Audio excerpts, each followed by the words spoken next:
जय जय रघुवीर समर्थ श्रीमत दासबोध दशक 15वा आत्मदशक समास चौथा शाश्वत ब्रह्म निरूपणाम। श्रीराम समर्थ श्रीराम समर्थ।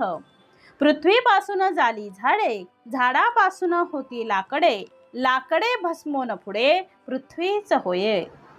पृथ्वीपासून वेल होती नाना जिनस फापावती, वाळून कुजून मागुती पृथ्वीच होये। श्रीराम समर्थ। श्री समर्थांनी दशक 15वा आत्मदशक दिलेला आहे आणि त्यामधील समास चौथा आहे शाश्वत ब्रह्म निरूपण नाम।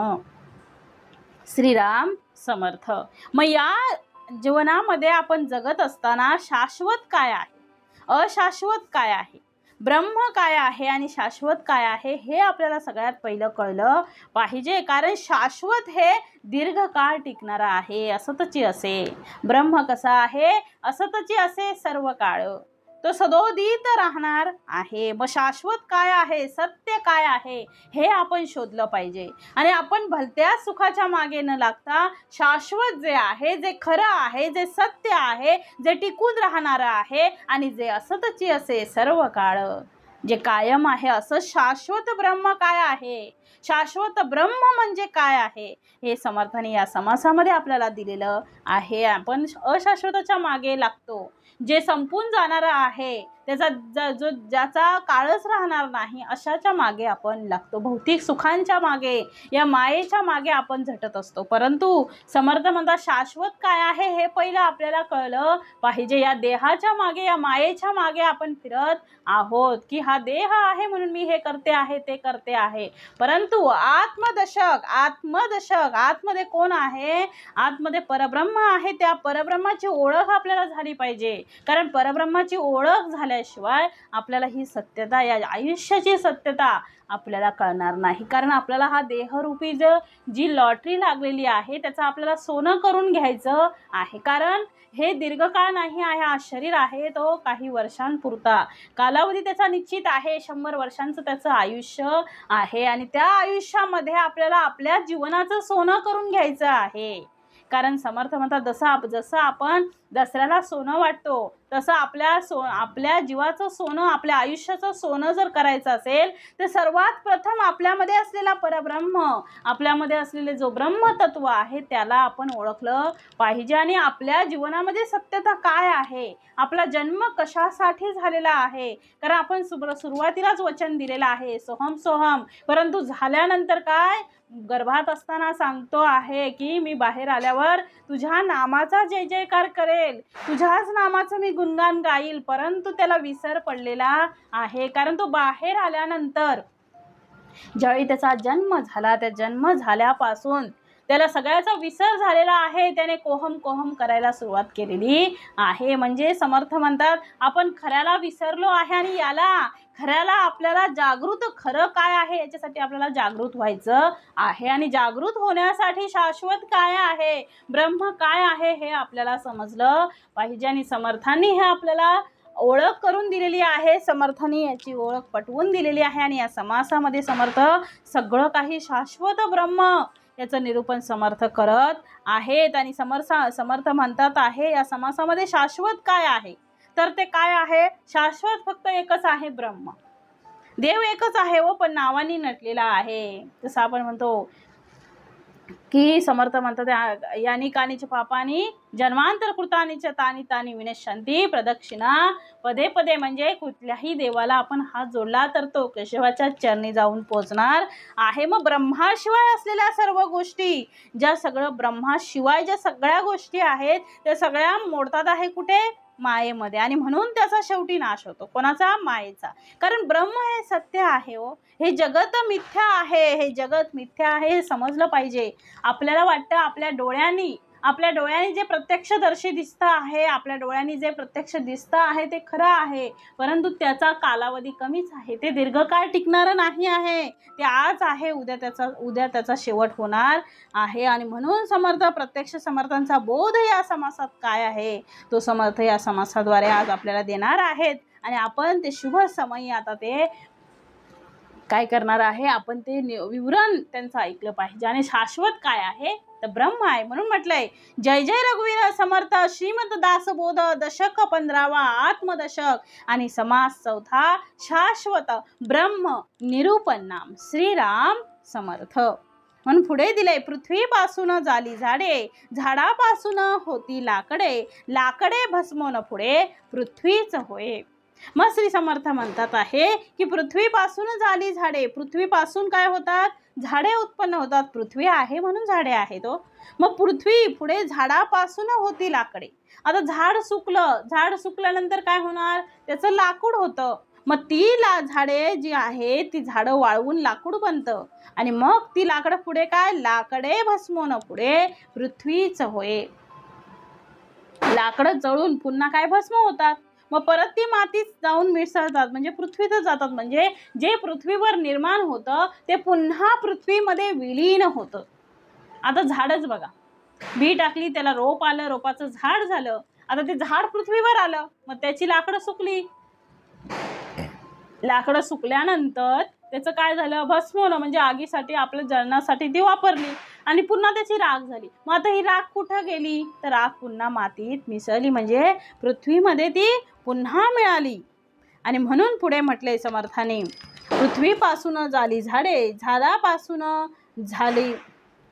मग सगळ्यांना माहीत आहे पृथ्वीतून काय झालं झाडं निर्माण झाली, झाडांची वाळून लाकडं झाली आणि लाकडं वाळली की जाळली.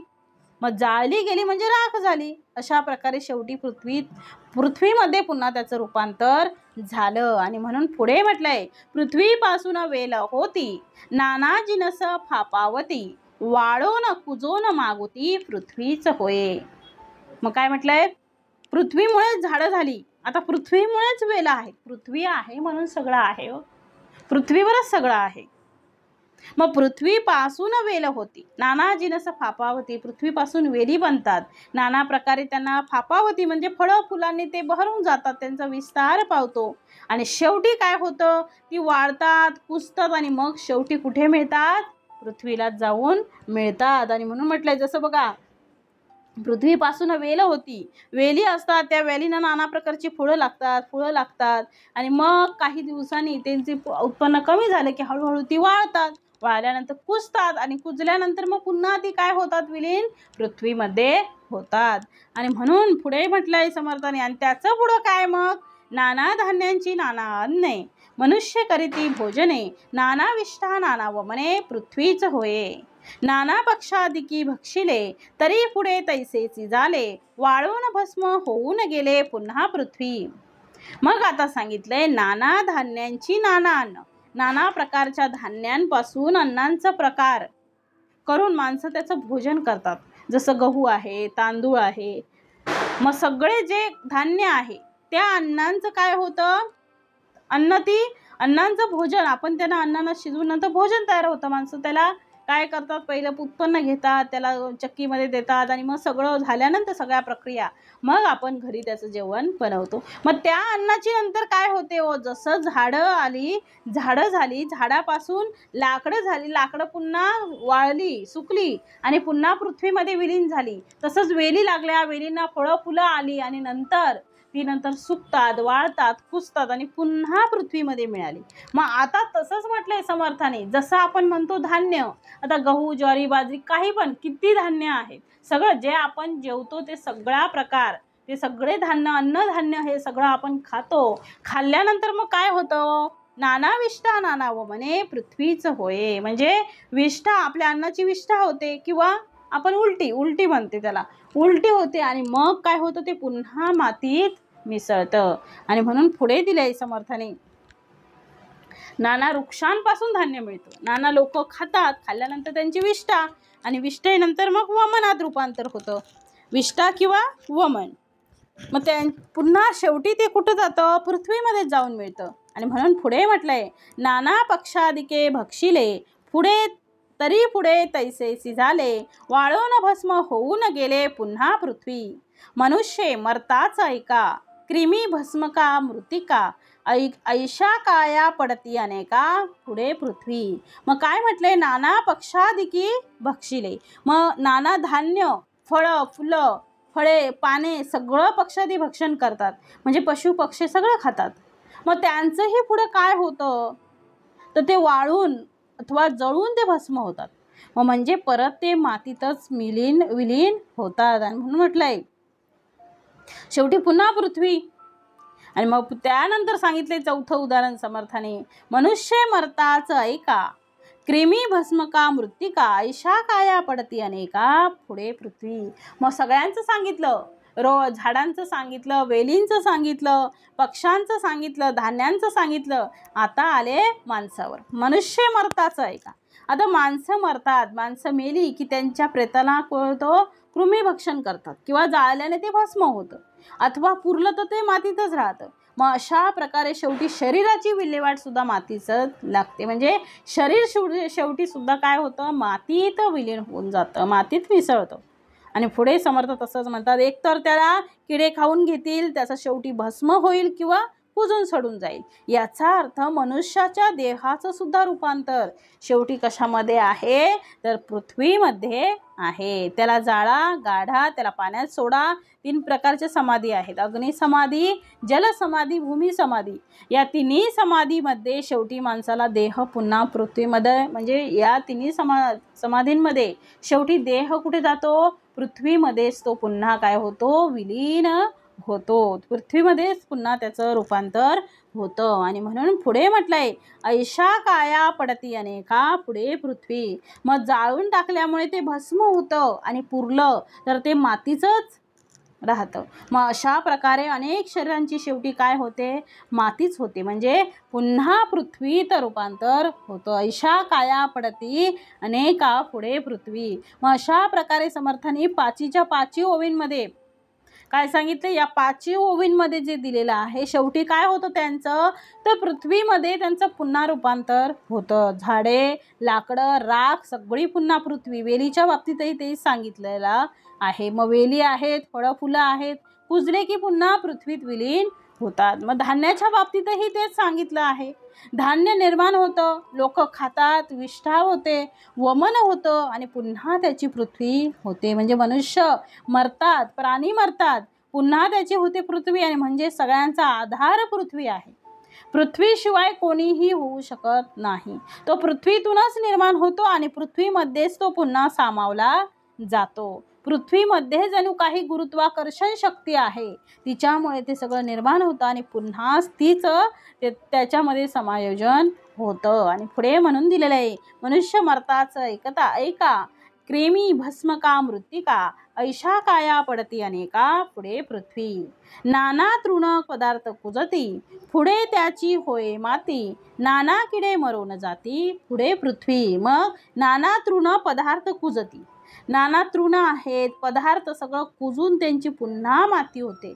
आणि तसंच समर्थ म्हणतात आहे, नाना किडे मरून जाती, पुढे पृथ्वी. मग तसेच अनेक प्रकारचे किडे वगैरे मरतात आणि त्यांचीही पुढे काय होते, माती होऊन जाते. आणि म्हणून पुढे म्हटलंय, पुढे समर्थांनी दिलंय की त्याची सुद्धा शेवटी काय होते, मातीच होते. पदार्थ नाना तृणे पदार्थ कुजती, पुढे त्याची होय माती. व पदार्थ दाटले अपार, किती सांगावा विस्तार, पृथ्वी वाचून थार, कोणास आहे. काय म्हटले समर्थाने, पदार्थ दाटले अपार. जगात इतके असंख्य पदार्थ आहेत, पदार्थ दाटले अपार, एवढे असंख्य पदार्थ आहेत की त्यांचा विस्तार आहे तो किती म्हणून वर्णन करावा, किती सांगावं. जगामध्ये एवढे अन्न पदार्थ आहेत, एवढे पदार्थ आहेत की सांगून कमी पडतील, एवढे सगळे पदार्थ आहेत. मग किती म्हणून सांगावा त्याचा विस्तार. म्हणून इथे दिलेला आहे, पदार्थ दाटले अपार, किती सांगावा विस्तार, पृथ्वी वाचून थार, कोणास आहे. पण सर्वांना शेवटी काय, पृथ्वीशिवाय कुठेही थारा नाही, शेवटी ते पृथ्वीमध्ये जाणार आहेत. आणि म्हणून म्हटले समर्थांनी, म्हणून पुढे दिलेलं आहे, झाड पाले आणि तृण, पशु भक्षिता होय सेन, खात मूत भस्म मिळून पुन्हा पृथ्वी, उत्पत्ती स्थिती संहारते, ते ते पृथ्वीस मिळून जाते, जितुके होते आणि जाते पुन्हा पृथ्वी. नाना बीजांची आरासी, विरढोन लागती गगनासी, पुढे सेवटी पृथ्वीसी मिळून जाती. मग काय सांगितलंय? झाड पाले आणि तृण, पशु भक्षिता होता सेन. आता तृण आणि झाडे पाले म्हणजे गवत, पालापाचोळा, झाडं, हे सगळं काय करतात? हे सगळं कोणाचं भक्षण आहे? हे सगळं कोणाचं भक्षण आहे? पशूंचं. त्यांना पालापाचोळा लागतो, झाडं लागतात, गवत लागतं. मग हे सगळं पशु हे सगळं भक्षण करतात आणि ते भक्षण केल्यानंतर त्याचं काय होतं? ही झाडं पालापाचोळा सगळं पोटात गेल्यानंतर त्याचं काय होतं? तर ह्याचं होतं शेण. आणि मग शेण होतं, नंतर पशु भक्षिता होते सेन. मग त्याचं शेण होतं आणि खात मूत भस्म मिळवणं पुन्हा पृथ्वी. म्हणजे समर्थ म्हणतात त्याचं शेण होतं, त्याचं खत होतं, त्याचं मूत्र होतं, भस्म होतं, आधी सगळं हे काही झाले तरी ते पुन्हा सगळं होतं, परंतु खात मूत भस्म मिळवणं पुन्हा पृथ्वी. हे सगळं झालं तरी सुद्धा समर्थ म्हणतात हे पुन्हा सगळं कुठे मिळतं? पुन्हा पृथ्वी. म्हणजे पुन्हा ते पृथ्वीमध्ये जाऊन विलीन होतं, पृथ्वीमध्ये ते जाऊन पुन्हा मिळतं. म्हणून पुढे समर्थ म्हणतात आहे की सगळं जाऊन कुठे मिळणार? पृथ्वी तत्वात. म्हणून म्हटलंय झाड पाले आणि तृण, पशु भक्षिता होते सीन, खात मूत भस्म मिळवणं पुन्हा पृथ्वी. उत्पत्ती स्थिती संहारते, ते ते पृथ्वीस मिळवून जाते, जितुके होते आणि जाते पुन्हा पृथ्वी. नाना बीजांची आरासी, विरढोन लागती गगनासी, पुढे सेवटी पृथ्वीसी मिळवून जाती. मग आता या पुढच्या पोवींमध्ये सुद्धा समर्थाने तेच म्हटलेलं आहे की समर्थ म्हणतात जगात कुठलाही पदार्थ घ्या, पदार्थ दाटले अपार, खूप पदार्थ आहे, त्यातला कुठलाही पदार्थ घ्या, किती म्हणून सांगावा त्याचा विस्तार, शेवटी हे सगळं काय होणार आहे? पृथ्वीमध्येच विलीन होणार आहे, पृथ्वीतच विलीन होणार आहे. शेवटी हे सगळं जाऊन पृथ्वीलाच मिळणार आहे. आणि म्हणून समर्थ म्हणतात आहे की पदार्थ दाटले अपार. झाड, त्यानंतर त्याची पानं, त्याची तृण, गवत, पशु, हे सगळे पशी भक्षण करतात, पण त्यांची शेवटी काय होतं? त्यांचं शेण होणार आणि ते खातात, पण पृथ्वीमध्ये पुन्हा रूपांतर होतं. म्हणून पुढे दिलंय उत्पत्ती स्थिती संहारते, ते ते पृथ्वीच मिळवून जाते. मग अशा प्रकारे त्यांची उत्पत्ती होते आणि पुन्हा त्यांचा संहार होतो. ते ते पृथ्वीस मिळून जाते, जितुके होते आणि जाते पुन्हा पृथ्वी. मग काय म्हटलंय? ज्याची उत्पत्ती आहे, ज्याचा स्थिर स्थिती किंवा संहार होतो, ते सगळं शेवटी पृथ्वीलाच जाऊन मिळतं. म्हणजे उत्पत्ती, स्थिती आणि लय हे सगळं जाऊन पृथ्वीलाच मिळतं. जितके उपजते आणि नाश पावते, जितकं उपजतं आणि नाश पावतं ते सगळं काही पृथ्वीमध्ये पुन्हा विलीन होतं. सगळं जाऊन पृथ्वीला मिळतं, काही शिल्लक राहत नाही. सगळं आहे ते सगळं पृथ्वीला जाऊन मिळतं, पृथ्वीमध्ये सगळं विलीन होतं. आणि मग शेवटी म्हटलेलं आहे की ते ते पृथ्वीस मिळवून जाते, जितुके होते आणि जाते पुन्हा पृथ्वी. जितुके होते आणि तितके जाते, म्हणजे जेवढं जन्माला येतं, जेवढाचा जन्म आहे तेवढाच, ज्याला जन्म आहे त्याला मरण आहे, ज्याला जन्म आहे त्याला मरण आहे. तो पृथ्वीतून आलाय आणि पृथ्वीतच पुन्हा जाऊन मिळणार आहे. म्हणून म्हटलंय ते पुन्हा मरतं, पुन्हा जगतं आणि पुन्हा मरतं, मरून त्याचं पृथ्वीमध्येच पुन्हा रूपांतर होतं. म्हणजे पृथ्वीशिवाय कोणालाही आधार नाही, कोणी कुठे जाऊ शकत नाही पृथ्वीशिवाय. पृथ्वी आहे म्हणून हे सगळं आहे, पृथ्वीशिवाय कोणाला आधार नाही. म्हणून पृथ्वी हा सगळ्यांचा आधार आहे. म्हणून तो जन्मल्यानंतर सुद्धा, म्हणजे जिवंत प्राणी मात्रांना सुद्धा पृथ्वीशिवाय आधार नाही. मग पशु असू दे, माणूस असू दे, किडा मुंगी, पक्षी, सगळं कुठल्याही प्रकारचे खाणीतील प्राणी असो, चारी खाणी चारी वाणी 84 लक्ष जीवयोनी, प्रत्येक जीवाला इथंच यायचं आणि इथंच जायचं आहे. मग त्या सगळ्यांना पृथ्वी हा आधार आहे. आकाशात उडणारा जरी पक्षी असेल तरी त्याला विसावा मात्र कुठं आहे? पृथ्वीवरच आहे. म्हणून पृथ्वीशिवाय कोणाला थार नाही. म्हणून समर्थ पुढे म्हणतात आहे अशा प्रकारे नाना बीजांची आरासी, विरडोन लागती गगनासी, पृथ्वी सेवटी पृथ्वी, पुढे सेवटी पृथ्वीसी मिळून जाती. लोक नाना धातू पुरिती बहुता दिवसा होये माती सुवर्ण पाषाणाची गती तैसीच आहे. मग नाना बीजांची राशी अनेक बिया आहेत. वेरढोन लागती गगनासी. छोट्याशा बी पासून त्याचा वटवृक्ष होतो. बी छोटी असते पण त्याचा वटवृक्ष होतो. पुढे शेवटी पृथ्वीस मिळवून जाती. पुढे त्या वृक्षाचं रूपांतर पृथ्वीमध्ये होतं. आणि म्हणून म्हटलंय अनेक बियांच्या राशी उगून वाढून गगनापर्यंत जातात पण शेवटी त्या पृथ्वीतच मिसळून जातात. आणि पुढे म्हटलंय लोक नाना धातू पुरिती बहुता दिवसा होये माती सुवर्ण पाषाणाची गती तैसीच आहे. मग म्हटलंय लोक नाना धातूंमध्ये काय आहे, सोनं आहे, चांदी आहे इत्यादी सगळं पुरून ठेवतात पण दीर्घ काळानंतर त्यांची पण मातीच होते. सुवर्ण असो वा पाषाण सर्वांची तीच गती आहे. म्हणून समर्थ म्हणतात आहे की आपल्या जवळचे जे धनधान्य आहे ते जमिनीमध्ये पुरून ठेवतात आणि मग त्या सोन्याचं त्या नाण्यांचं पुन्हा त्या वस्तू शेवटी काय होतात, त्याचं रूपांतर पुन्हा शेवटी पृथ्वीमध्ये होतं. आणि म्हणून म्हटलंय पुढे दिले समर्थाने लोक नाना धातू पुरीती बहुता दिवसा होय माती. खूप दिवसांनी त्याची काय होते, मातीच होते दीर्घ काळानंतर. सुवर्ण पाषाणाची गती तैसीच आहे. मग पाषाण आणि सुवर्ण या सगळ्यांची गती तीच आहे. आणि म्हणून म्हटले पुढे मातीचे होते सुवर्ण आणि मृत्तिकेचे होती पाषाण महाअग्नी संगे भस्मवण पृथ्वीच होय. काय म्हटले, मातीचंच सुवर्ण होतं, मातीचं सुवर्ण होतं आणि मातीचंच पाषाण होतं आणि महाअग्नी संगे भस्मवण पृथ्वीच होय. म्हणजे मोठ्या प्रलयाग्नीने त्याचं भस्म होतं म्हणजे परत ते पृथ्वी तत्वच होतं. म्हणून पुढे म्हटलंय अग्नीमध्ये जर जाळलं गेलं तर शेवटी त्याचं पुन्हा पृथ्वीमध्ये रूपांतर होते. अग्नीमध्ये जाळलं तरी पुन्हा पृथ्वीमध्येच रूपांतर होतं.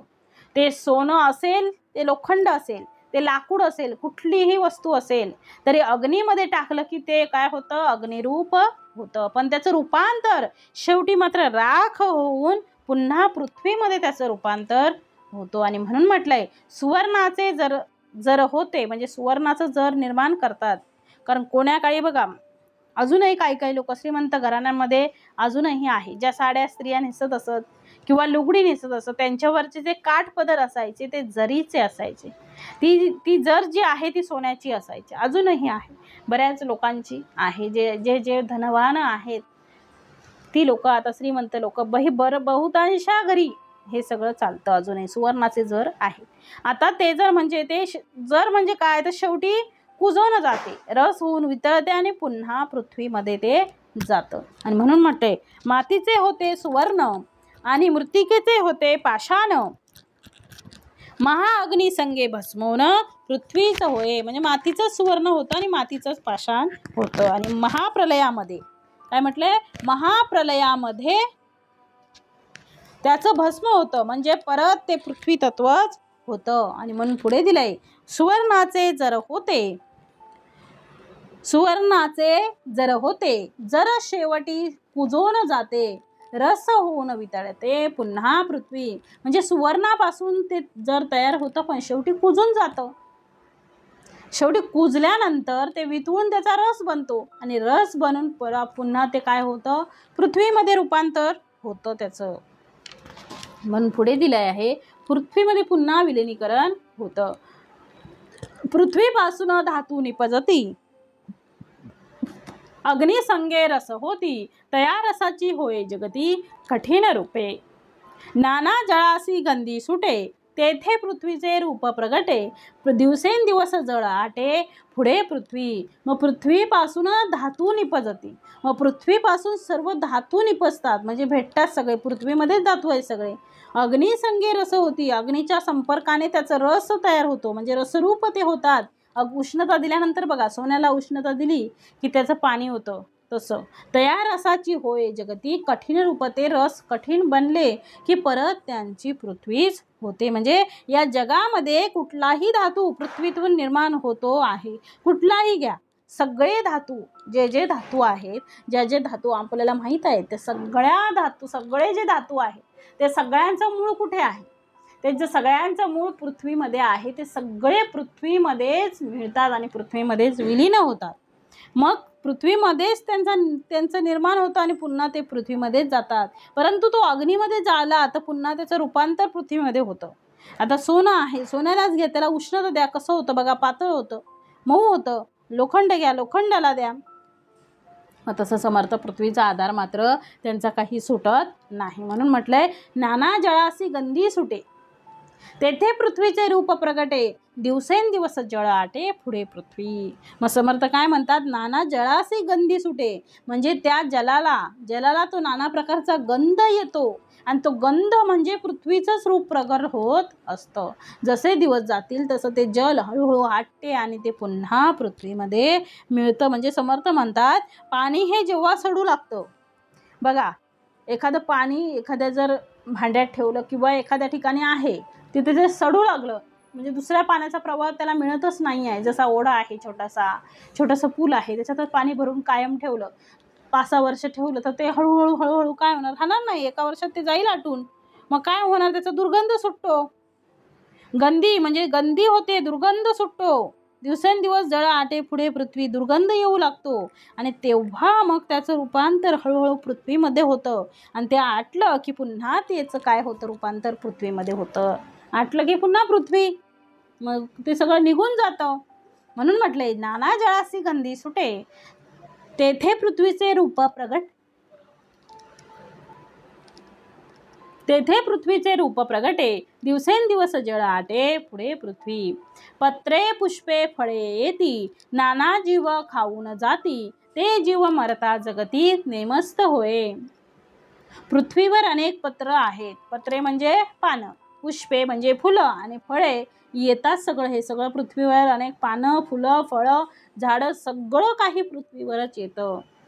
नाना जीव खाऊन जाती, त्यांना अनेक जीव खाऊन जातात. ते पानांना, फुलांना, फुलांचा मकरंद बघा, मासे खातात, फळं माणसं खातात, प्राणी खातात. मग पत्रे हे पानं कोण खातं तर पशु खातात, पशु पुष्पही खातात, फळंही खातात. मग ते सगळं जीव काय होतात, अनेक जीव ते सगळं खाऊन टाकतात. पण शेवटी जीव मरतो की नाही, तेव्हा निश्चितपणे त्यांची काय होते, मातीच होते. जीवाने खाल्ल्यानंतर ते वर्षानुवर्ष तसंच राहतं का, नाही. आता एखादा पदार्थ आपण शिजवला, आज भात शिजवला तर तो भात कायम तसाच राहणार आहे का, नाही, तसा राहणार नाही. त्याचं पाणी होऊन त्याच्याच पृथ्वीमध्ये पुन्हा रूपांतर होईल. म्हणजे दीर्घकाळ काहीच टिकणार नाही. आणि ते सगळं काय होतं, जिथून निर्माण झालं तिथेच जाऊन, जसं पेराल तसं उगवल. मग तसंच समर्थ म्हणतात आहे, जिथून निर्माण झालं तिथेच ते नाहीसं होणार आहे. पृथ्वीमध्ये निर्माण झालं मग पृथ्वीमध्येच त्याचं विलिनीकरण होणार आहे. आणि म्हणून म्हटलंय पुढे समर्थाने, पत्रे पुष्पे फळे येती, नाना जीव खाऊन जाती, ते जीव मरता जगती नेमस्त होय. अनेक प्राणी पानं खातात, फुलं खातात, फळं खातात, खाऊन सुद्धा त्याचा शेवट जेव्हा ते मरतात त्यांचा देह सुद्धा पुन्हा पृथ्वीमध्ये विलीन होतो. म्हणून जितुका काही झाला आकार, तितुक्यास पृथ्वीचा आधार. काय म्हटलं, जितका म्हणून आकार बनतो, ज्याला आकार आहे, ज्याला आकार मिळालेला आहे, म्हणून जितका आकार बनतो त्या सर्वांनाच पृथ्वीचा आधार आहे. जितुका काही झाला आकार, तितुक्यास पृथ्वीचा आधार. जेवढा आकार बनतो, जेवढा आकार निर्माण झाला तेवढं पृथ्वी सगळ्यांना आधार आहे. कारण आकार जेवढा निर्माण झाला, आकार म्हटलं की पृथ्वीचा आधार आला, म्हणून आकार हा पृथ्वी पुढे पृथ्वीमध्येच पुन्हा समाविष्ट होतो. म्हणून होती जाती प्राणी मात्र सेवट पृथ्वी, म्हणजे प्राणी मात्र होतात जातात आणि शेवटी पृथ्वी तेवढीच उरते. पृथ्वीमध्ये ते जाऊन पण पृथ्वीमध्ये काहीच कमी होत नाही. हे किती म्हणून सांगावे, विवेके अवघेची जाणावे, खाजनी भाजनीचे समजावे, मूळ तैसे. आप आळोन पृथ्वी झाली, पुन्हा आपीच विराली, अग्नियोगे भस्म झाली म्हणून या. मग आता समर्थ म्हणतात, किती म्हणून सांगावे, ह्या किती म्हणून गोष्टी तुम्हाला सांगाव्या.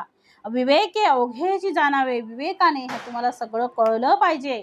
किती म्हणून मी तुम्हाला सांगत बसणार आहे. अशा असंख्य गोष्टी आहेत ज्या निर्माण होतात, पुन्हा पृथ्वीमध्ये विलीन होतात. मग तुम्हाला काय काय म्हणून सांगू, किती याची उदाहरणं देऊ, सगळं सांगण्यासारखं आहे. कारण पृथ्वीच आधार आहे सगळ्यांचा. पृथ्वी नाही तर काहीच टिकू शकत नाही. म्हणून म्हटले समर्थाने, किती म्हणून सांगावे, किती सांगावं, विवेके अवघेची जाणावे, खाजनी भाजनीचे समजावे, मूळ तैसे. मग आता समर्थ मुळावर येतात आहे. काय म्हटलंय? मूळ तैसे. खाजनी भाजनी दोन शब्द आले आहेत, खाजनी आणि भाजनी. मग आता याप्रमाणे किती वर्णन करावं. मनुष्याने विवेकाने सगळं समजून घ्यावं. विवेके अवघेची जाणावे, विवेकाने सगळं समजून घ्यावं. खाजनी भाजनी समजावे, मूळ तैसे. मग उभारणी, खाजनी म्हणजे काय आणि भाजनी उभारणी आणि संवारणी, त्याचं मूळ जाणून त्या प्रकारे वागावं. त्या प्रकारे आपल्याला करता आलं पाहिजे. खाजनी आणि भाजनी याचा अर्थ दिलाय. उभारणी म्हणजे खाजनी, भाजनी म्हणजे संवारणी. या जगामध्ये सगळं निर्माण होतं आणि पुन्हा ते नष्ट होतं. अशा प्रकारे या जगताचं सगळं रहाड गाडगं जे चालू आहे ते सुरू आहे, त्यामध्ये काहीही बदल होत नाही. म्हणून जे जे डोळ्यांनी दिसतं ते त्या सगळ्या गोष्टी त्या काय होणार आहे? नष्ट होतात. म्हणून या दृष्टम तत् नष्टम, आम्ही जे म्हणतो जो आकार आहे तो आकार कसा होणार आहे? नष्ट होणार आहे. म्हणून आकाराला फारसं काही महत्त्व नाही. आकाराला महत्त्व आहे का? नाही. आकार शेवटी संपून जाणार आहे. आकारानंतरही जे शिल्लक राहणार आहे ते निराकार ब्रह्म आहे. ते मनुष्याने मात्र समजून घेतलं पाहिजे. आकार, आकार काय हो? आकार सगळ्याला आकार आहे. या पृथ्वीमध्ये दिसणारी प्रत्येक गोष्ट जिला आकार आहे तो नष्ट होणार आहे.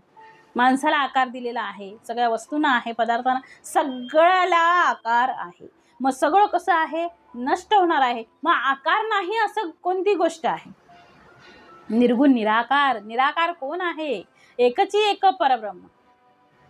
एकची एक चालवितीने लोक. मग समर्थ म्हणतात एकच परब्रह्म तो आहे ज्याला आकार नाही. म्हणून तो काय आहे? असतची असे सर्व काळ, तो दीर्घकाळ टिकणारा आहे, तो आहे. म्हणून हे सगळं चाललेलं आहे. आणि म्हणून म्हटलंय यद दृष्टम तत् नष्टम, आम्ही जे डोळ्यांनी पाहतो तो सगळा आकार नष्ट होणार आहे. आकार शेवटी नष्ट होणारच आहे हो. आकार काही शिल्लक राहणार नाही. म्हणून म्हटलंय समर्थाने, विवेके अवघेची जाणावे, खाजनी भाजनीचे समजावे, मूळ तैसे. मग आकार नष्ट होणार आहे म्हणून आकाराला तुम्ही फार महत्त्व देऊ नका. आकार शेवटी संपणार आहे, पण आकारानंतरही जो शिल्लक राहणार आहे तो निराकार परब्रह्म मात्र मनुष्याने समजून घेतला पाहिजे. तो निराकार परब्रह्म आहे.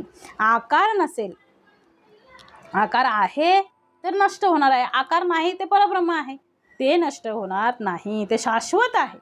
म्हणून समर्थांनी नावच दिले शाश्वत ब्रह्म निरूपण नाम. ज्याला आकार नाही असा निराकार निर्गुण परब्रह्म आहे. मग आता कशापासून काय निर्माण झालं आणि कशामध्ये काय विलीन झालं ते आता समर्थ पुढे सांगत आहेत बघा. आप आळोन पृथ्वी झाली, आप आळोन पृथ्वी झाली, पुन्हा आपीच विराली, अग्नियोगे भस्म झाली, म्हणून या आप झाले तेजापासून, पुढे तेज घेतले सोखुनी, ते तेज झाले वायेचेने, पुढे वायो झडपी. म्हणजे प्रत्येक समर्थाने समासामध्ये एवढी सूक्ष्मता दिली आहे, एवढे बारकावे दिले आहेत की प्रत्येक गोष्ट कशापासून काय निर्माण झालं ते सगळं सांगितलेलं आहे. आता समर्थ पंचमहाभूत, जी पंचमहाभूत दिलेली आहेत, पृथ्वी तेज आप वायू आकाश, मग सगळं हे जे आहे ती पाच पंचमहाभूत कशी निर्माण झाली, कोणामुळे कोण निर्माण झालं, कशापासून काय निर्माण झालं ते सगळं समर्थाने सविस्तर दिलेलं आहे. समर्थाने सगळा अभ्यास आपल्याला या समासामध्ये दिलेला आहे. समर्थ आपल्यासाठी एवढं करत आहेत, आपल्याला फक्त त्यांची 2 वेळची उपासना करायची आहे, नामस्मरण करायचं आहे. समर्थाने या छोट्या छोट्या गोष्टी आपल्याला समजाव्या. निराकार काय आहे, आकार आहे ते सगळं नष्ट होणार आहे. कारण समर्थांना माहीत आहे आपला देह, आपला जन्म झाल्यानंतर माणूस कशामध्ये अडकतो? आकारामध्ये अडकतो. मला हे पाहिजे, मला ते पाहिजे, मला माझा परब्रह्म पाहिजे असं सांगणारे क्वचितच असतात. देवाच्या भेटीसाठी आपण आलेलो आहोत. या देहरूपी लॉटरीचं आपल्याला सोनं करायचं आहे. मग शाश्वत कोण आहे, शाश्वत ब्रह्म काय आहे, ब्रह्म कसं आहे हे आपल्याला जाणून घेतलं पाहिजे. कारण आपण या सगळ्या भौतिक गोष्टींमध्ये या आकारामध्ये अडकलेलो आहे. या आकाराच्या पलीकडे आपल्याला जायचं आहे. मग आकार धारण करून सुद्धा आपल्याला तिथे निराकार बघायचा आहे. म्हणजे निराकाराची ओळख, त्या परब्रह्माची ओळख आपल्याला झाली पाहिजे. त्याच्यासाठी आकारातून बाहेर पडलं पाहिजे. जर आकारामध्ये जखडलेलो राहिलो, आकारामध्ये जर तिथेच जर जडून बसलो तर आपल्याला निराकार परब्रह्म काय आहे ते कळणार नाही. म्हणून समर्थांनी एवढी सूक्ष्मता दिलेली आहे, एवढी तळमळ सगळी समर्थांची आपल्यासाठी आहे हो. प्रत्येक ओवी एवढी उत्तमाची आहे, एवढी मराठीमध्ये एवढी सुंदर लिहिलेली आहे की वाचता क्षणी त्याचा आपल्याला अर्थ समजू शकेल. परंतु तो आपण अर्थ समजून घेतला पाहिजे. समर्थांना आपल्याला काय सांगायचं आहे. समर्थांनी एवढे सुंदर समास लिहिलेला आहे की शाश्वत ब्रह्म, शाश्वत काय आहे, ब्रह्म काय आहे आणि आपण कशामध्ये अडकलेलो आहे. अजूनही आपण आकारामध्ये जर अडकलेलो आहोत तर अजूनही आपल्याला सुटण्यासाठी वेळ आहे. आपण याच्यातून बाहेर पडलो पाहिजे, आकाराच्या पलीकडे गेलो पाहिजे. त्या परब्रह्मापर्यंत आपल्याला पोचायचं आहे. मग त्या परब्रह्मापर्यंत पोचण्यासाठी पहिल्यांदा आपल्याला हा जो आकार आहे ते आकार सोडावा लागेल, आकारातून बाहेर यावं लागेल. आकार दिलेला आहे ना, मग त्याचा उपयोग करून आपल्याला निराकार परब्रह्माची भेटी घ्यायच्या आहेत. परब्रह्म आपल्याला ओळखायचं आहे आणि म्हणून समर्थ देतात आहेत बघा. आप आळून पृथ्वी झाली. आप आळून काय झाली? आप म्हणजे जल, आपल्याला माहिती आहे. आप म्हणजे काय? जल. मग जल आळून काय झालं? पुन्हा आप आळून पृथ्वी झाली, म्हणजे आप आळून पृथ्वी झाली, पुन्हा आपीच विराली. बघा, आप म्हणजे काय? जल. जलातून पृथ्वी झाली आणि पुन्हा आपीच विराली. आपातून झाली पण पुन्हा ती जलातच विराली, म्हणजे आपातच येऊन मिळाली. मग त्यामुळे काय झालं तर अग्नीच्या योगाने भस्म झाल्यामुळे हे घडलं. अग्नीचा योग त्यांच्यामध्ये आला, अग्नी आला तिथे, अग्नीमुळे ते भस्म झालं आणि म्हणून काय झालं, हे सगळं घडलं. आणि म्हणून पुढे दिलंय, आप आळून पृथ्वी झाली, पुन्हा आपीच विराली, अग्नियोगे भस्म झाली म्हणून या. आप झाले, आता आपापासून पृथ्वी झाली. मग आप कशापासून झालं तर ते आता समर्थाने दिलं आहे. आप झाले तेजापासून. नीट लक्षात घ्या, आप आळून पृथ्वी म्हणजे आपापासून पृथ्वी. मग आप कशापासून झालंय तर तेजापासून झाले, तेजा. मग पुढे तेज घेतले सोखुनी, ते तेज झाले वायोचेनी, पुढे वायू झडपी. म्हणजे आप हे तेजापासून झालं आणि पुढे तेजाने शोषून घेतलं, ते तेज. पुढे तेज घेतले सोखुनी म्हणजे शोषून घेतलं, ते तेज झाले वायोचेनी. मग ते जे तेज आहे ते वायूपासून होतं आणि पुढे काय झालं, पुढे वायू झडपी आणि पुढे वायूच त्याला विझवतो. म्हणजे आपापासून पृथ्वी झाली आणि पृथ्वी हे आप कशापासून झालं, तेजापासून झालं आणि तेजानेच शोषून घेतल्यामुळे मग काय झाला, वायू निर्माण झाला, वायू निर्माण झाला असं समर्थ म्हणत आहेत. म्हणजे तेज वायू पृथ्वी आकाश, तेज आप तेज वायू पृथ्वी आणि आकाश ही मूळ पृथ्वी आहे. समर्थांनी वरती दिलंय बघा, काय दिलंय तर पुन्हा आपीचं विराल नाही. हे बघा, किती न म्हणून सांगावे, विवेके अवघेची जाणावे, खाजनी भाजनीचे समजावे, मूळ तैसे. मग मूळ काय आहे, पृथ्वीचं मूळ काय, हे सगळं का दिलंय समर्थांनी तर पृथ्वीचं मूळ आहे हे. मग हे पृथ्वीचं मूळ म्हणजे काय आहे, काय पृथ्वीचं मूळ दिलेलं आहे तर पृथ्वी आप तेज वायू यांचा जो क्रम दिलेला आहे, आप तेज वायू आकाश आणि पृथ्वी. मग हे सगळं मूळ आहे हे पृथ्वीचं. म्हणून सगळं काय आहे तिथे दिलेलं आहे, सगळं बदलत राहणार आहे, सगळं कुजणार आहे. म्हणजे ते सगळं सांगितलं, सगळं पृथ्वीत विलीन होणार आहे. म्हणून समर्थांनी पुढे एक महत्त्वाचा दृष्टांत दिलेला आहे बघा. पुढे आता समर्थ बनतात आहे, समर्थाने पुढे त्याचा दृष्टांत दिलेला आहे. पण आता सांगितलंय आपापासून पृथ्वी झाली, मग आप कशापासून झालं, तेजापासून झालं. मग तेजापासून पुढे काय झालं, वायू झाला, वायू अग्नी निर्माण झाला, वायू गगनी निर्माण झाला, पुढे गगनीच विराला, ऐसे खाजनी भाजनीला बरे पहा. म्हणजे वायू गगनात निर्माण झाला आणि पुढे गगनातच तो लय पावला. काय सांगितलंय, वायू निर्माण झाला पण वायू काय झाला, गगनातच तो लय पावला आणि त्यामुळे ऐसे खाजनी भाजनीला बरे पहा. त्यामुळे उभारणी आणि संहारणीला आपण जाणून घ्यावं आणि जाणून घेतलं पाहिजे असं समर्थ आपल्याला सांगत आहेत. आणि म्हणून पुढे दिले, जेथे निर्माण होते, जेथे निर्माण होते तेथे लया जाते. लया म्हणजे नाश पावतो. येणे रीती पंचभूते नाश पावती. मग जे जे तत्व जेथे निर्माण झालं, जे जे जेथे निर्माण होते, जिथं निर्माण झालं ते ते तेथे लया जाते, ते ते ते तेथेच लय पावते. जसं झाडं कुठं पृथ्वीवर जन्माला आली, पण ती पुन्हा त्यांची झाडं पानं सगळी लाकडं झाली, ती कुजली, ती सुकल्यानंतर वाळल्यानंतर काय झालं, ती पुन्हा पृथ्वीमध्येच विलीन झाली. तर पृथ्वीपासूनच त्याची उत्पत्ती झालेली, मग पृथ्वीमध्येच पुन्हा त्याचा काय झाला, लय झाला. आणि म्हणून आता समर्थांनी उदाहरण दिले बघा. भूत म्हणजे निर्माण झाले, पुन्हा मागू ते निमाले, पुढे शाश्वत उरले परब्रह्म ते. ते परब्रह्म जो कळेना, तो जन्म मृत्यू सुखेना, चत्वार खानी जीवनाना होणे घडे.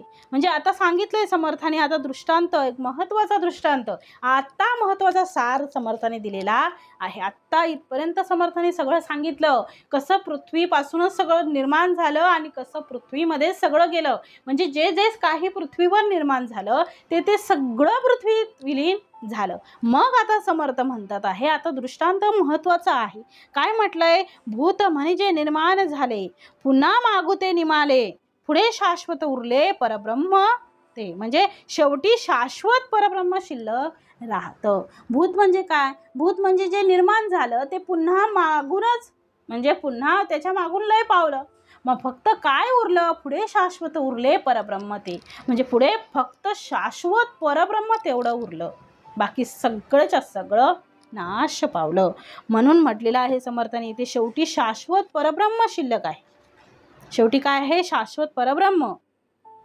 सगळं संपतंय आणि परब्रह्म फक्त शिल्लक राहतंय. म्हणून भूत म्हणजे निर्मळ झाले. भू म्हणजे काय, भू म्हणजे पृथ्वी, जे निर्माण झालं आहे. भ म्हणजे भव, निर्माण झालेलं.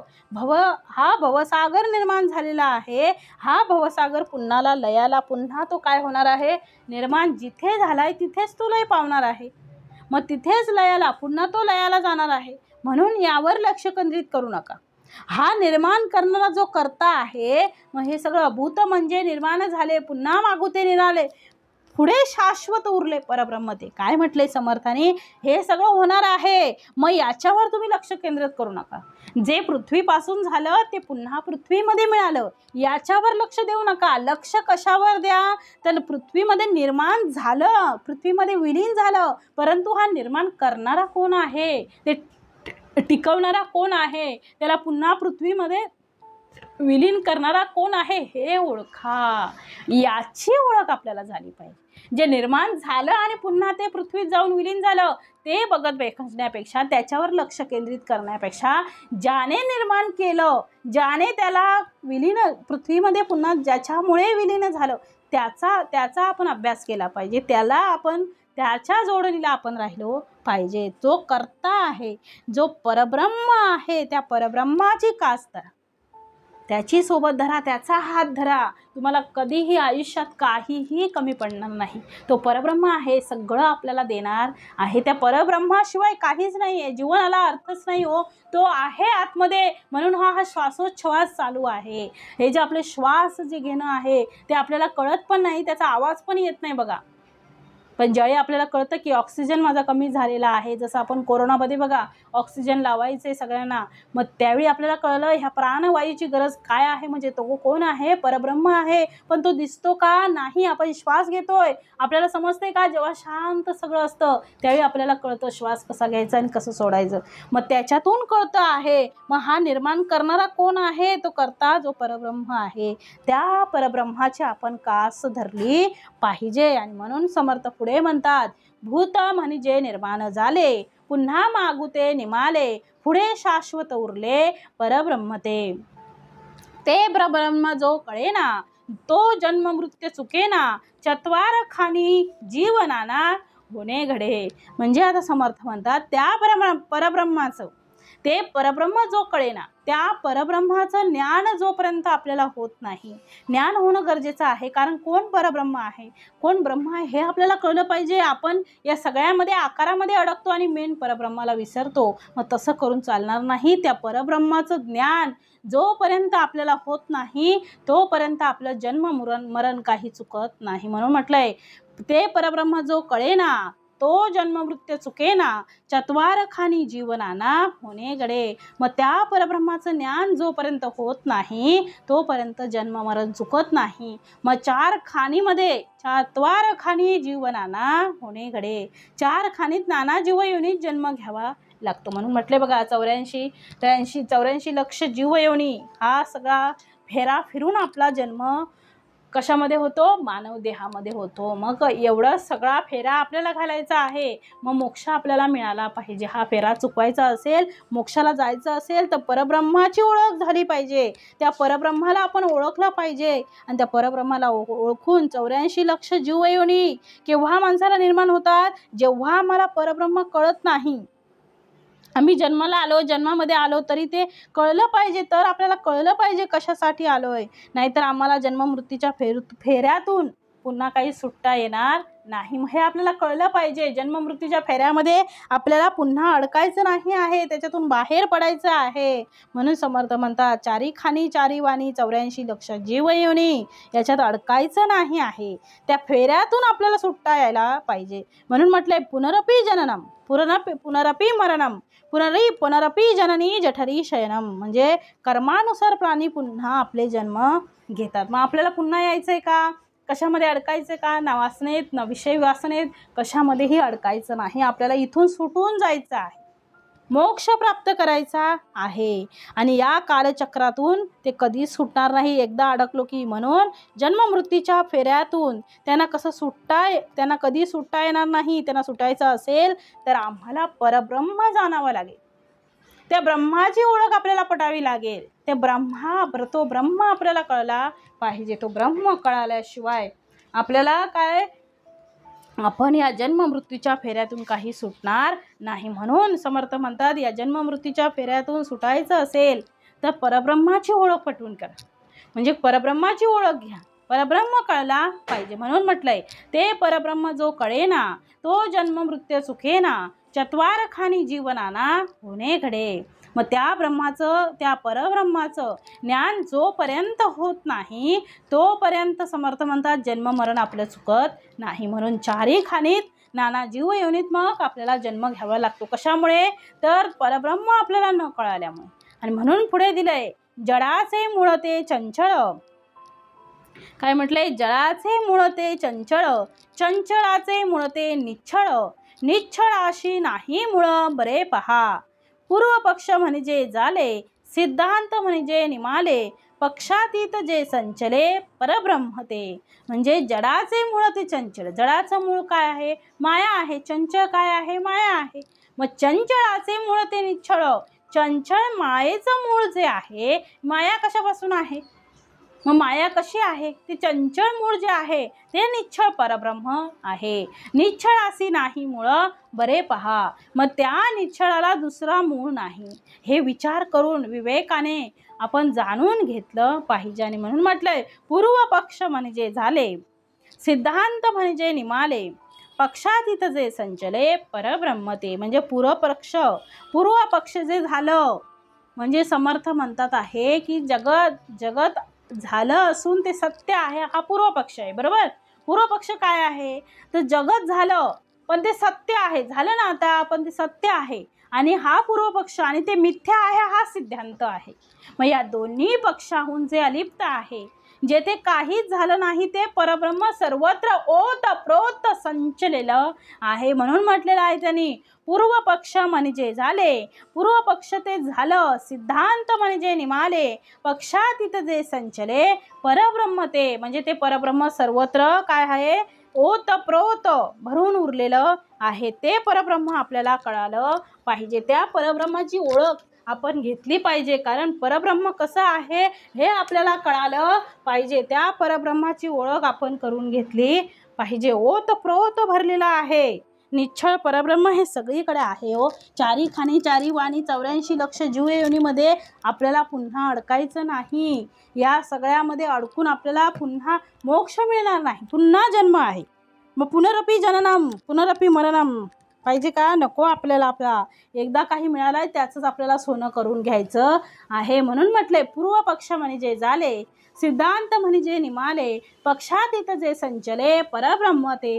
हे प्रचितीने जाणावे विचारे खुनेसी बाणावे, विचारे विनसी नावे त्याची मूर्खपणे. मग समर्थ आता म्हणतायत अनुभवाने हे सगळं जाणावं, हे प्रचितीने जाणावे, अनुभवाने हे सगळं जाणावं. विचारे खुनेसी बाणावे, निरंतर अनुसंधान करून त्याची खून बांधून घ्यावी. विचारे विनसी नावे त्याची मूर्खपणे. मग विचार न करता शिनत राहावं, हा खरा मूर्खपणा आहे. आणि म्हणून म्हटलंय हे जर कळायचं असेल, समर्थ म्हणतात हे जर कळायचं असेल तर त्याचा अनुभव घ्यावा लागेल. अनुभव घेतल्याशिवाय कळेल का हो? नाही कळणार. अनुभव घ्यावा लागेल. अनुभवाशिवाय हे काहीही कळणार नाही. आणि म्हणून जे विचाराने घेत नाही, अहो हे जगामध्ये जे दिसतं आहे ते सगळं नष्ट होणार आहे.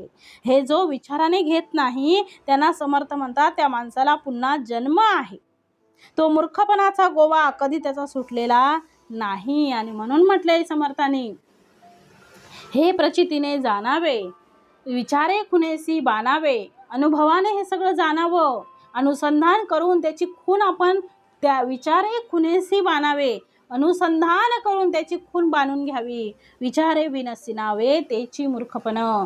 मग समर्थ म्हणतात विचार न करता शिनत राहावं, हा खरा मूर्खपणा आहे. आणि म्हणून पुढे म्हटलंय ज्ञानी भिडेने दडपला, निश्चळ परब्रह्म कैचे त्याला, उगाच करीतो गलबला मायेमध्ये. आता सांगितले समर्थांनी हे प्रचितीनं जाणावं. मग ज्ञाने भिडेने दडपला, निश्चळ परब्रह्म कैसे त्याला. मग ज्ञानी असून तो मायेच्या भिडेने दडपलेला आहे. ज्ञानी असून तो मायेमध्ये, मायेच्या भिडेने त्याचं काय झालेलं आहे, तो तिथेच राहिलेला आहे. मायेच्या भिडेने दडपला गेलाय. आणि त्यामुळे निश्चळ परब्रह्म कैसे त्याला, काय सांगितलंय, निश्चळ परब्रह्म कैसे त्याला सांगितलंय. निश्चळ परब्रह्म, त्या निश्चळ परब्रह्माची प्राप्ती कशी होणार त्याला काय सांगितलंय, निश्चळ परब्रह्माची. जर तो ज्ञानी भिडेने दडपला तर त्याला त्या निश्चळ परब्रह्माची प्राप्ती होणार तरी कशी. तो उगीच मायेमध्ये गलबला करीत राहतो. त्या परब्रह्माला त्याला निश्चळ त्याला कसं कळणार आहे, ते त्या मायेमध्ये अडकून राहणार आहे. म्हणून समर्थ म्हणतायत की त्या मायेमध्ये अडकून राहू नका. जर मायेमध्ये अडकला तर तुम्हाला परब्रह्म कळेल का, नाही कळणार. त्या मायेमध्ये अडकल्यामुळे परब्रह्म काही कळणार नाही. आणि म्हणून म्हटलंय ज्ञानी भिडेने दडपला, तो ज्ञानी असून मायेच्या भिडेने दडपला जातो आणि त्यामुळे त्याला निश्चळ परब्रह्माची प्राप्ती होत नाही. मग त्यामध्ये अडकून राहू नका. समर्थ म्हणतात त्यामध्ये अडकून राहिला तर तुम्हाला निश्चळ परब्रह्म कसा कळेल, परब्रह्म कळणारच नाही. मग तो उगाच मायेमध्ये गलबला करत राहतो. आणि म्हणून पुढे दिलेला आहे समर्थाने विशेष माया निशेषण आसली, पुढे स्थिती कैसी उरली, विचक्षणे विवरिली पाहिजे स्वये. निशेष मायेचे निरशन, होता आत्मनिवेदन, वाच्यांश नाही विज्ञान, कैसे जाणावे. मग माया निशेषण आसली, आणि काय म्हटलंय, माया निशेषण आसली, पुढे स्थिती कैसी उरली, विचक्षणे विवरली पाहिजे स्वये. मग समर्थ सांगतात आहे आता की समर्थाने शेवटच्या 2 ओवीमध्ये फारच महत्त्वाचं सांगितलेलं आहे. समर्थ शेवटच्या ओवीमध्ये फार सुंदर सांगतात आहे. या सगळ्याचा सार इथे दिलेला आहे. लोकांचे बोली जो लागला तो अनुमानाचं बुडाला, या कारणे प्रत्ययाला पाहिलेच पहावे. म्हणजे काय, निशेष मायेचं निरशन, होता आत्मनिवेदन, वाच्यांश नाही विज्ञान, कैसे जाणावे. मग समर्थाने या शेवटच्या ओळीमध्ये म्हटलं आहे की हे सगळं काय होणार आहे, नष्ट होणार आहे. आता आपण एवढा समाज बघितला, त्याच्यात आपल्याला समजलं आहे हे सगळं काय होणार आहे, नष्ट होणार आहे. मग ही सगळी आहे ती नष्टाची सर्व यादी आहे. जे नष्ट होणार आहे त्याची यादी समर्थाने दिलेली आहे. हा वाच्यांश नाही, काय म्हटलंय, हा वाच्यांश नाही आहे. जरी जो बोलताच येत नाही असं जे विज्ञान आहे, काय म्हटलंय, जे बोलताच येत नाही असं जे विज्ञान आहे, जे परब्रह्म तत्व आहे ते आपण अनुभवलं पाहिजे. आपल्याला बोलता येतं का, जो बोलताच येत नाही. वाच्यांश नाही म्हणजे काय, जो बोलताच येत नाही. म्हणून म्हटलंय बघा, निशेष मायेचे निरशन, होता आत्मनिवेदनाने आपल्याला ते कळालं पाहिजे. वाच्यांश नाही, ते बोलताच येत नाही.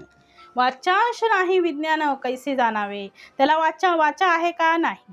मग वाच्यांश नाही म्हणजे बोलताच येत नाही. असं जे विज्ञान आहे, जे परब्रह्म तत्व आहे, ते आपण अनुभवलं पाहिजे. मग ते सगळं काही अनुभवण्यापेक्षा परब्रह्म जे आहे ते आपल्याला कळलं पाहिजे. मग त्यानुसार आपण ते अनुभवलं पाहिजे. आणि म्हणून पुढे म्हटले समर्थांनी, मायेमध्ये, म्हणून समर्थ सांगतात मायेमध्ये अडकू नका. लोकांच्या बोली जो बोलला, लोकांच्या बोली जो लागला, तो अनुमानेच बुडाला. लोकांच्या बोली म्हणजे लोकांच्या मागे जो लागला, लोकांच्या भिडेने जो राहिला, तो लोकांमध्येच बुडाला.